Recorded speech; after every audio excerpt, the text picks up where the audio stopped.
عزیز طلباء و طالبات، میں محمد عرفان ایم.فل اردو آپ سے مخاطب ہوں۔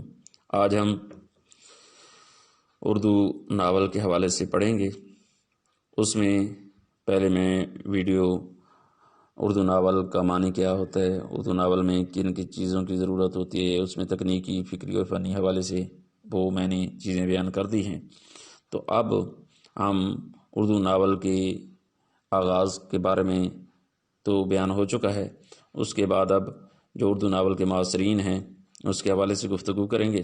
تو آپ سے میری گزارش ہے کہ آپ میرے چینل کو جنہوں نے سبسکرائب نہیں کیا سبسکرائب بھی کر لیں اور اس کے لائک بھی کریں اور کمنٹ بھی دیں، تاکہ ان کمنٹ کی روشنی میں اس ویڈیو کو سلسلے کو مزید بہتر بنایا جا سکے۔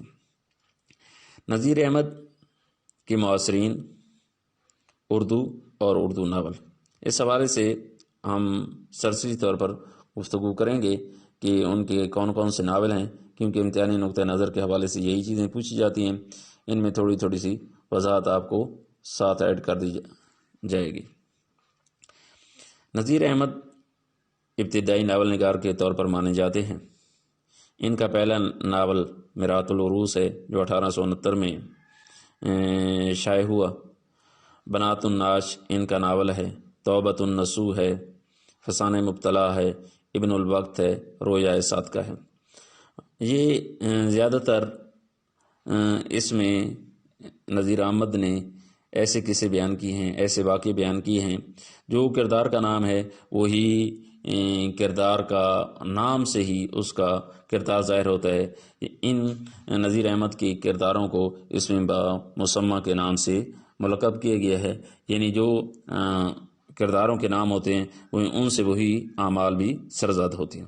ابن الوقت کے بارے میں کہا گیا ہے کہ یہ سر سید کا چربہ ہے، یعنی یہ سر سید کی زندگی کو سامنے رکھ کر یہ ناول بنایا گیا، لیکن نذیر احمد اس سے انکاری تھے۔ پنڈت رتن ناتھ سرشار یہ نذیر احمد کے معاصر تھے، ہم اثر تھے۔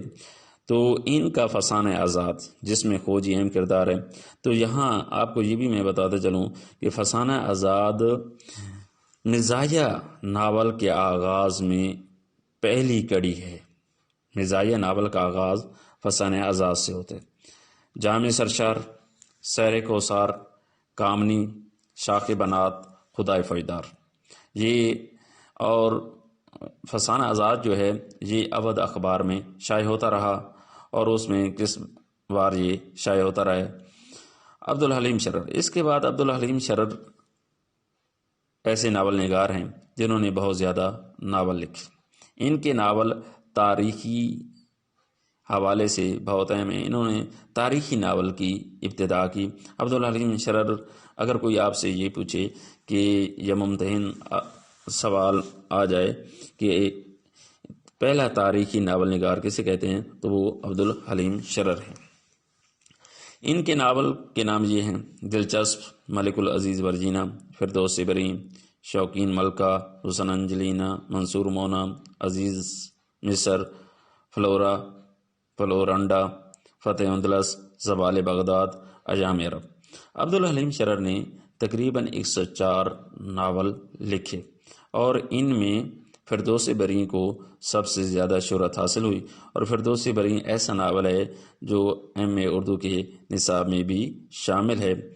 تو اس میں فرقہ باطنیہ کی تاریخ کو موضوع بحث بنایا گیا ہے، تو یہ ناول فردوس بریں کو سب سے زیادہ شہرت حاصل ہوئی۔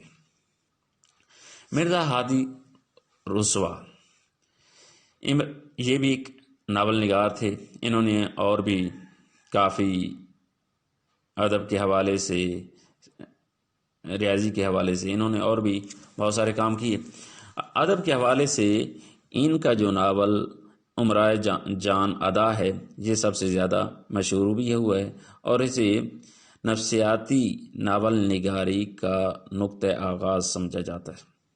امراؤ جان ادا یہ ان کا مشہور ناول ہے۔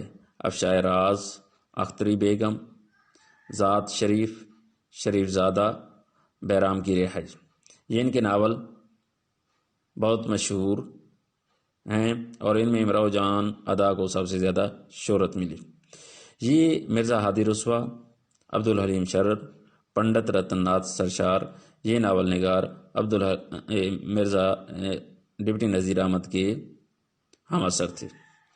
حقیقت پسند ادب اور اردو ناول۔ حقیقت پسندی تحریک ایک بہت اہم تحریک اردو ادب میں رونما ہوئی، جن کا نعرہ یہ تھا ادب برائے زندگی۔ تو اس تحریک میں بہت سارا ادب اس نظریے کے تحت تخلیق ہوا اور اس ترقی پسند تحریک کو سب سے زیادہ فعال تحریک شمار کیا جاتا ہے، اور یہ ایسی تحریک تھی جس کا پہلا باقاعدہ منشور مرتب ہوا۔ اس سے پہلے علی گڑھ تحریک ہے، سر سید گوئی کی تحریک کو سب سے پہلی تحریک کہا جاتا ہے۔ علی گڑھ تحریک یہ زیادہ اس کا کوئی باقاعدہ منشور نہیں تھا، یہ سر سید کے نقطہ نظر کے ارد گرد گھومتی رہی ہے، لیکن ترقی پسند تحریک کے تحت جو ادب تخلیق ہوا وہ سب سے زیادہ ادب تخلیق ہوا اور اس میں نظریے کی پیروی کی گئی۔ تو پریم چند افسانہ نگاری میں اولیت کا درجہ رکھتے ہیں، اور اب تو یہ بھی تحقیق آئی ہے کہ راشد الخیری کو پہلا افسانہ نگار کہا جاتا ہے۔ بہرحال پریم چند نے 1936 میں ترقی پسند تحریک کی کانفرنس کی صدارت کی، اور انہوں نے اس کا جو منشور تھا ترقی پسند تحریک کا منشور بیان کیا۔ پریم چند نے ناول بھی لکھے، اسرار معابد، ہم خرمات، ہم ثواب، کشنا، گودان، بازار حسن، چوگان ہستی، نرملا، میدان عمل، غبن، پرد مجاز، گوش عافیت۔ یہ ان ناولوں میں گودان، بازار حسن، چوگان ہستی اور میدان عمل کو بہت زیادہ شہرت ملی۔ اپندر ناتھ اشک، انہوں نے ناول لکھا گرتی دیوار، جس میں حقیقت پسندی کو بیان کیا گیا۔ رومانوی رجحانات اور اردو ناول۔ رومانی رجحانات میں یہ ہے کہ اس میں رومانیت کو ملحوظ خاطر رکھا گیا ہے۔ اس میں یہ نعرہ لگایا گیا تھا ادب برائے ادب، اور یہ رومانوی تحریک کے بارے میں آپ کو بتاتا چلوں کہ رومانوی تحریک علی گڑھ تحریک کے رد عمل کے طور پر معرض وجود میں آئی۔ تو اب اس تحریک کے تحت رومانوی ناول بھی لکھا گیا۔ ان میں جو ناول لکھنے والے تھے وہ سجاد حیدر یلدرم تھے، نیاز فتح پوری، مجنو گورکھ پوری، قاضی عبدالغفار کو باغیانہ رجحان کا نمائندہ کہا جاتا ہے، اور ان کو رومانوی تاریخ سے وابستہ کہا جاتا ہے۔ سجاد حیدر یلدرم نے جہاں افسانہ نگاری میں اپنا لوہا منوایا وہاں ناول بھی لکھے۔ ان کے ناول ثالث بخیر، مطلوب حسینہ، زہرہ، آصب الفت، ہما خانم یہ تھے۔ نیاز فتح پوری، ان کے یہ دو ناول ہیں، شہاب کی سرگزشت، ایک شاعر کا انجام۔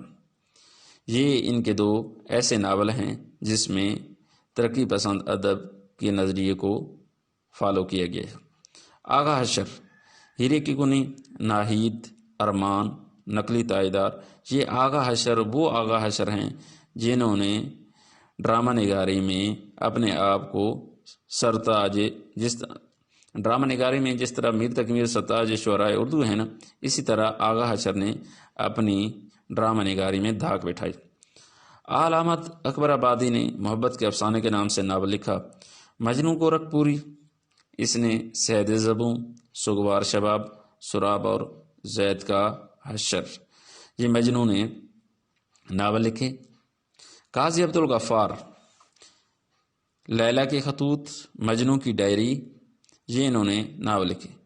پروفیسر حسین اور نیاز فتح پوری نے رومانیت کے مفہوم کو جذباتی آرزومندی کہا ہے۔ مغرب میں رومانیت کا پرچم فرانسیسی شاعر اور مفکر روسو نے بلند کیا تھا۔ مغرب میں رومانیت کی جو ابتدا کرنے والے تھے وہ روسو تھے۔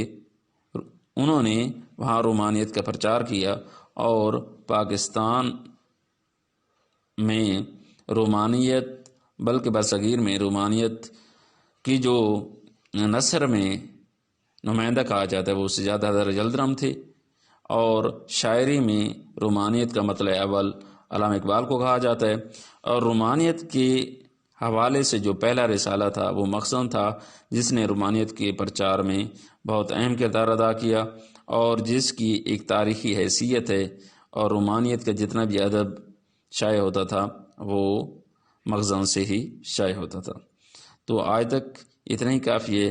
اس کے حوالے سے مزید ایک ویڈیو اپلوڈ کریں گے جس میں ترقی پسند ادب کے حوالے سے گفتگو ہوگی۔ شکریہ۔